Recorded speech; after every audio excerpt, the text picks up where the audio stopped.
Assalamualaikum warahmatullahi wabarakatuh. Berjumpa kembali bersama channel ini KSH Phone. Di kesempatan ini saya kedatangan sebuah HP Zenfone 8 dengan posisi mati ya. Ini cek di arus USB yaitu 1 ampere ya. Ini kayak HP nyala ya. Cuma nggak ada penampakan. Dan saya tes EDL masih terdeteksi 9008.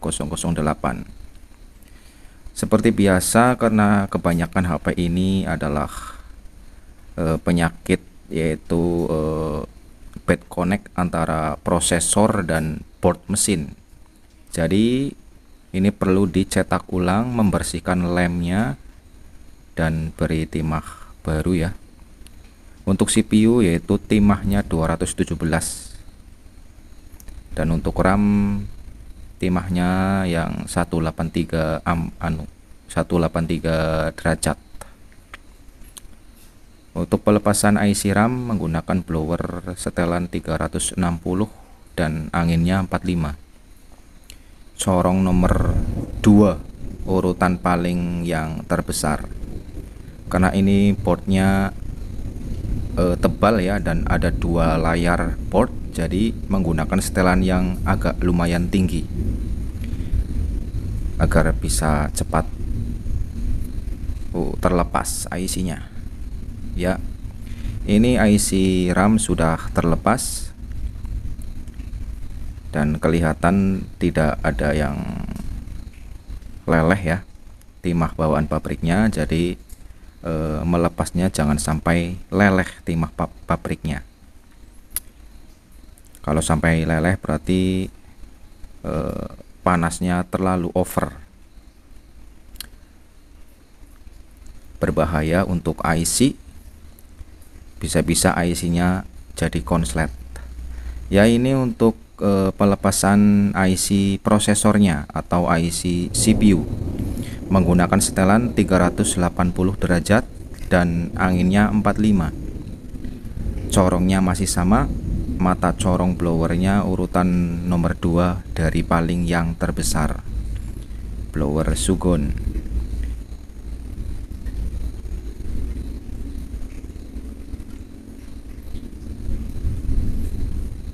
Kalau untuk Poco X3 Pro, layar boardnya itu kan tipis ya, tidak ada 2 layar, jadi setelannya itu tidak harus 380 ya. Kalau pakai 380 terlalu over panas ya. Kalau main cepat mungkin bisa. Kalau saya agak dolok ya agak lamban, jadi lebih baik panasnya jangan terlalu panas lah, menghindari terjadi hal-hal yang tidak diinginkan ya. Ini sudah agak terangkat ya. Oke, udah terlepas ya. Tinggal membersihkan port mesin.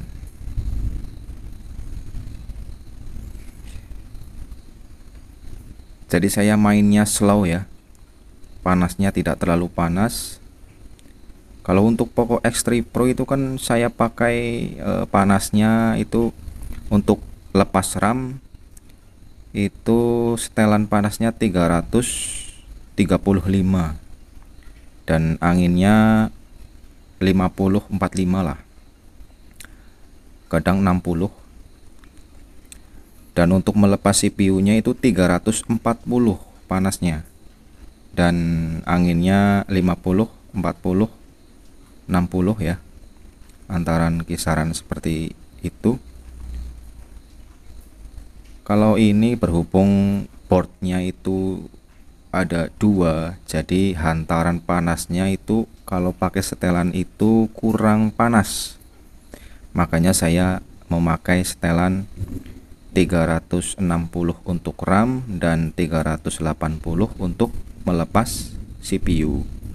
Seperti itu ya. Kalau memakai 340 ya nggak lepas-lepas ya, malah berbahaya untuk IC-nya.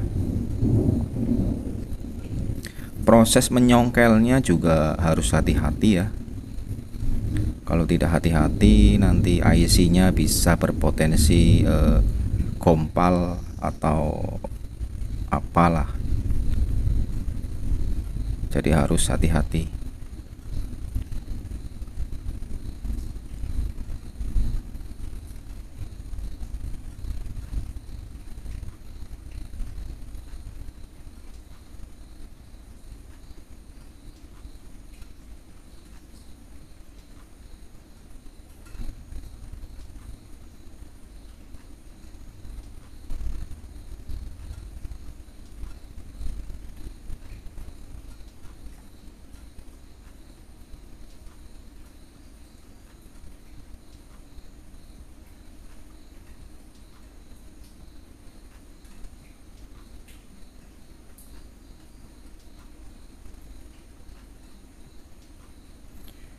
Membersihkan sisa-sisa lem dan timah di IC menggunakan pisau seperti ini, dan di blower ya, cuma blowernya itu naik turun ya, jangan di blower terus.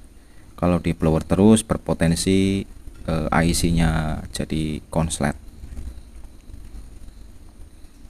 Harus naik turun blowernya.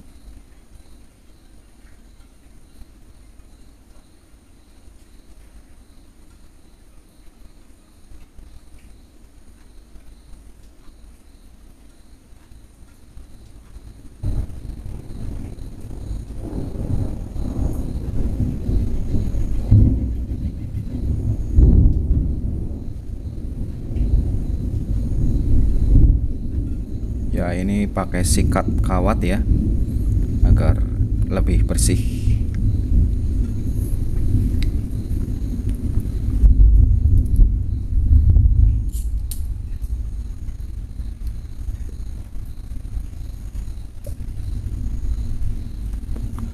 Ya, untuk mencetak prosesor ini menggunakan timah saya itu pakai merek Amawe 217 derajat agar lebih awet ya. Dan kalau yang low temperatur pakainya ntar kurang awet ya, soalnya lunak timahnya. Kalau ini keras, timahnya keras, cuma ya itu proses pemasangannya juga lumayan lama karena lelehnya juga lama.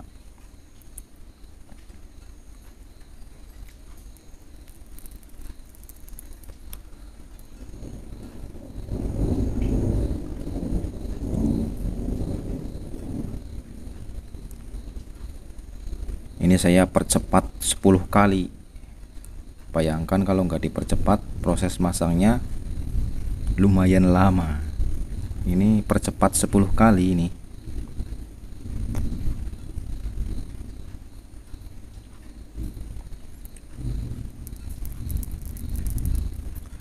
Dan arah mata blower corongnya itu jangan tertuju ke IC yang di sebelah prosesor ya, karena itu ada IC UFS di lem juga. Kalau corongnya tertuju ke IC UFS, ntar IC UFS minta rebel.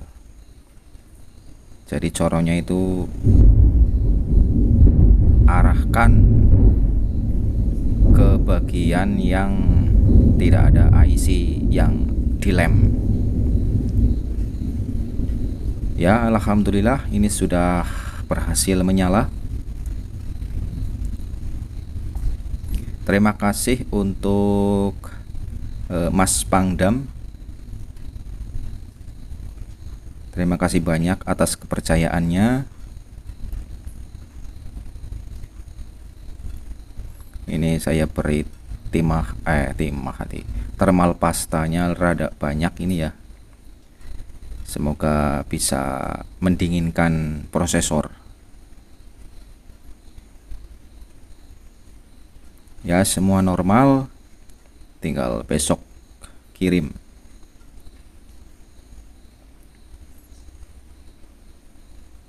Ya, terima kasih. Sekian, wassalamualaikum warahmatullahi wabarakatuh.